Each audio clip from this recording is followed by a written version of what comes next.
Ever since I was a kid, maybe when I was around 13 or so, at that point, everything just started to seem so surreal, kind of like a great big Disneyland or a stage play.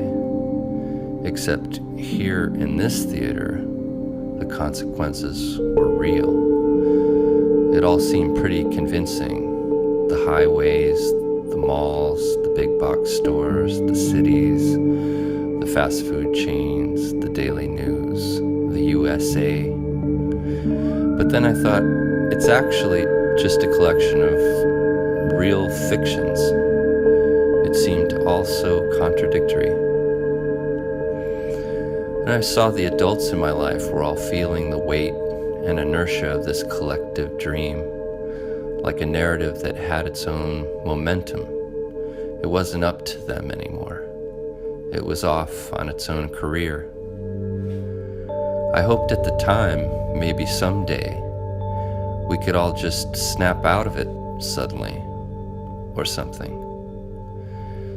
So ever since then, I've been curious about asking other people what they thought about our collective situation. Honestly, I don't believe any of this is real. I think we live in a manufactured reality. That's not, you know what I mean? That's what I believe.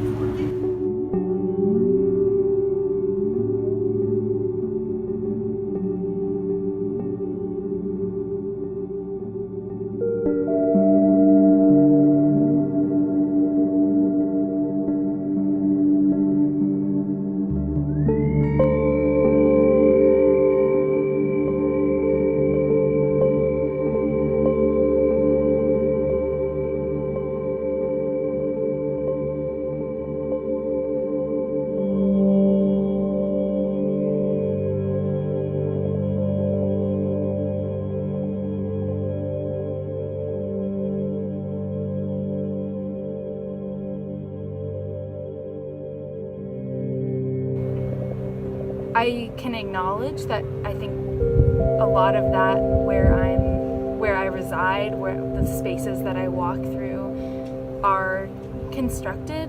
A lot of pieces of my identity as a woman, as a student, all of those things are constructed realities for myself, but it doesn't make it any less important for me. It doesn't change the consequences, doesn't change my experience of in the world and in my relationships with people.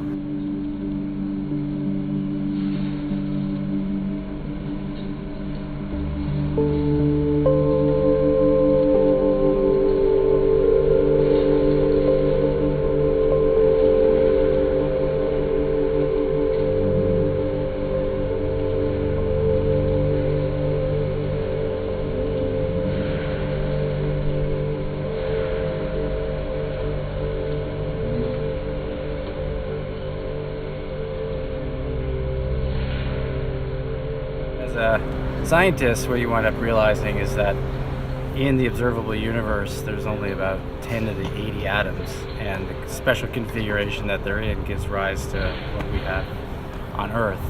But if the universe is infinite, then 10 to the 80 atoms somewhere very, very far away that we'll never be able to access is in the same configuration, which means what we're feeling and what we think is real is somewhere else as well. But then there's all those alternate realities. So, reality is what we feel, and not much more to it.